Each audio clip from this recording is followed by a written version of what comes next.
Okay, so let me paint you a picture. You're sitting at your kitchen table, coffee in hand, and you feel good, like genuinely responsible.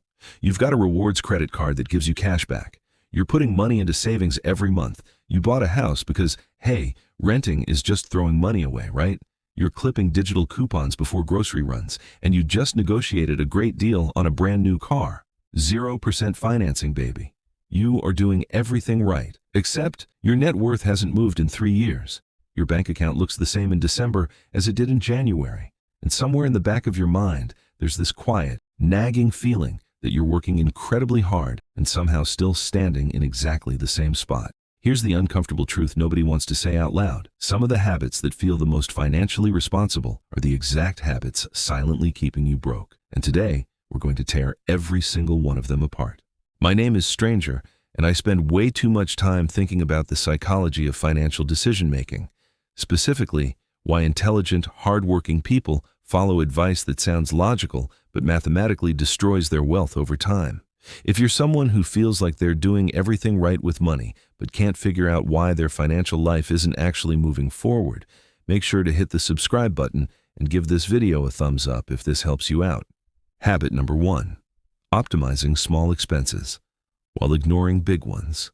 Look, I need to start here because this one is everywhere, and it is absolutely devastating people's finances in slow motion. You know the drill. Skip the daily latte, pack your lunch, cancel Netflix, cut the gym membership.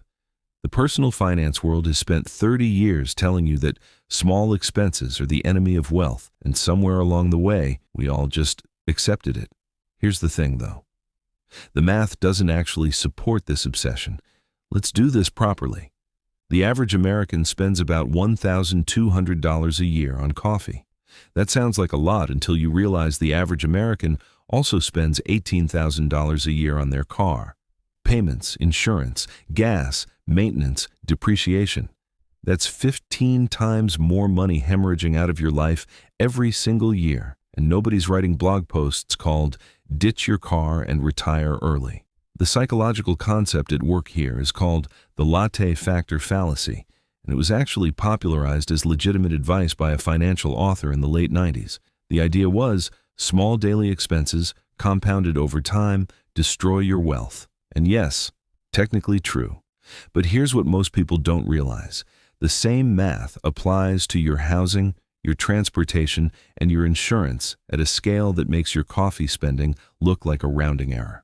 Princeton researchers have studied what they call decision fatigue around small purchases, the idea that when we obsessively monitor and restrict minor spending, we exhaust our cognitive budget on low-stakes decisions while leaving our highest-impact financial choices essentially unexamined. Think about it this way. You spend 45 minutes researching whether to switch streaming services to save $8 a month.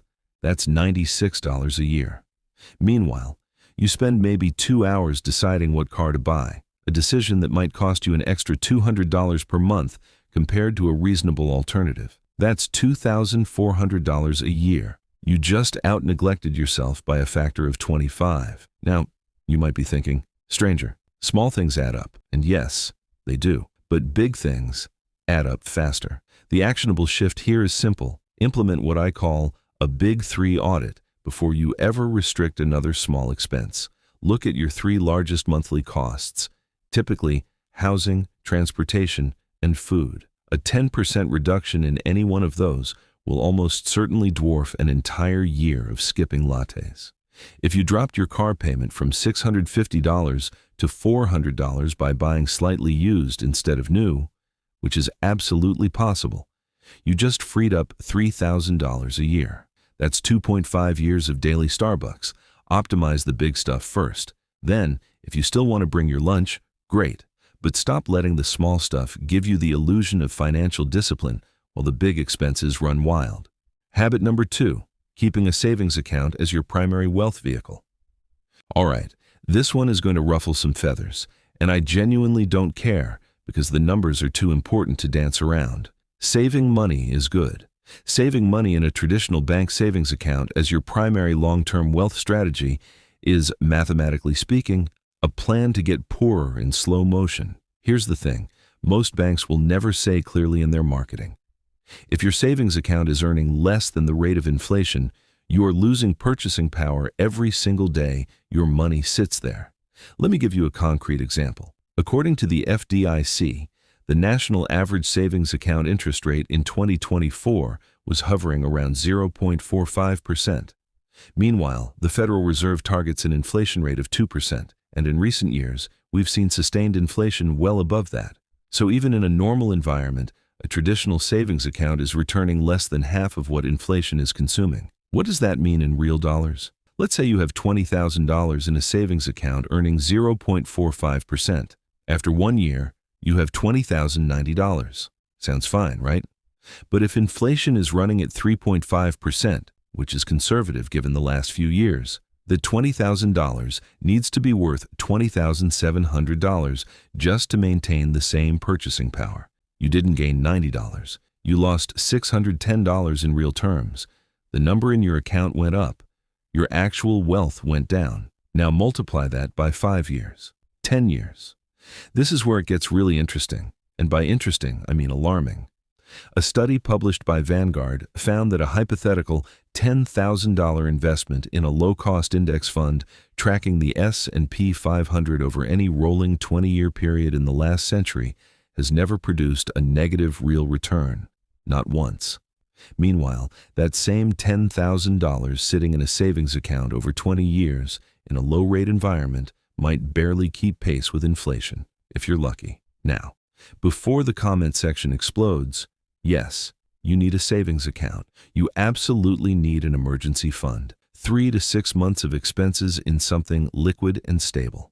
That money should be in a high-yield savings account or a money market account, which in 2024 were offering between 4.5 and 5.2% for those who shopped around, not the 0.45% national average. But the point is, savings accounts are a parking lot, not a destination. The psychological trap here is something behavioral economists call the illusion of safety through inaction. Our brains perceive doing nothing as neutral, neither gaining nor losing. But in a world with inflation, inaction has a very real, very negative cost.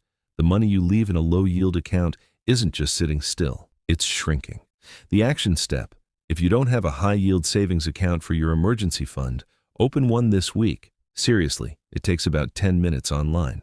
And for money you won't need for 5 or more years, educate yourself on index fund investing. That's a longer conversation, but the starting point is understanding that your savings account is not a wealth-building tool. It's a wealth-holding tool. The distinction matters enormously. Habit number 3, treating cashback rewards like free money. Okay, I love this one because it is one of the most brilliantly engineered psychological traps in the history of consumer finance. And I say that with complete sincerity. Rewards credit cards are not designed to make you wealthy. They are designed to make you spend more money while feeling great about it, and they are extraordinarily good at their job. Here's what the research actually shows. A study out of MIT, and this one blew my mind when I first read it, found that people are willing to pay significantly more for the same item when paying by credit card versus cash. In one experiment, participants bid nearly twice as much for tickets in a credit card condition compared to a cash condition. Twice. For the same tickets. Why? Because swiping a card doesn't feel like spending money. There's no physical exchange. There's no moment of real financial pain. And when you've got a cashback card, you're not just spending, you're earning. The psychological framing flips entirely. You're winning points, you're getting rewards, you're being smart with your spending. Here's the math that rewards companies absolutely do not want you to do.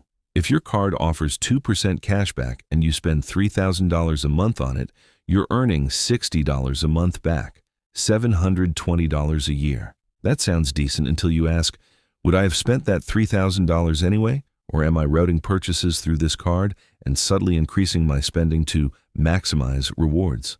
The average American household carrying credit card debt is paying an interest rate somewhere between 20 and 28% annually. Let me put that in perspective. If you carry even $2,000 in revolving credit card balance, which, according to the Federal Reserve, roughly 40% of American cardholders do, you're paying somewhere between $400 and $560 a year in interest. Your 2% cashback just got wiped out 3 times over, and you're still underwater. And here's the part that really gets me. The people most likely to think they're gaming the system with rewards cards are often the people most likely to be subtly spending more to chase those rewards.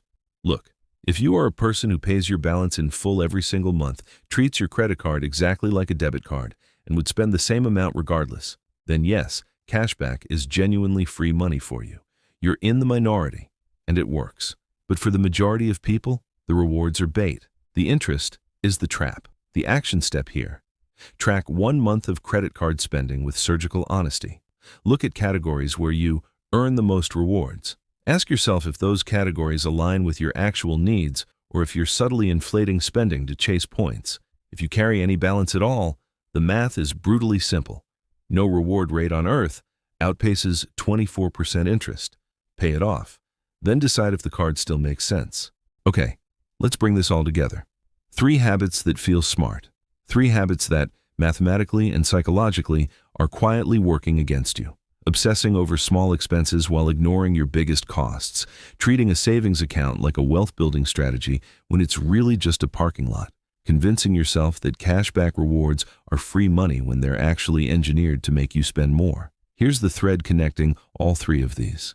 They all feel responsible. They all come with social approval. They are all stories we tell ourselves that let us feel like we're being smart while avoiding the harder, less emotionally comfortable decisions that actually move the needle. The path forward isn't complicated, it's just uncomfortable at first. Audit your 3 biggest expenses, move your emergency fund to a high-yield account, be brutally honest about your credit card habits, and start from today. Financial freedom doesn't come from finding a clever hack. It comes from redirecting the energy you're currently spending on the feeling of being responsible toward the math of actually being responsible. Those 2 things, it turns out, are often very different. If this video gave you even one thing to think about differently, one number you're going to run, one account you're going to open, one assumption you're going to challenge, then this was worth your time. Hit the like button if this helped. Subscribe if you want more of this. And drop in the comments which of these 5 habits hit closest to home. I genuinely read them. I'll see you in the next one.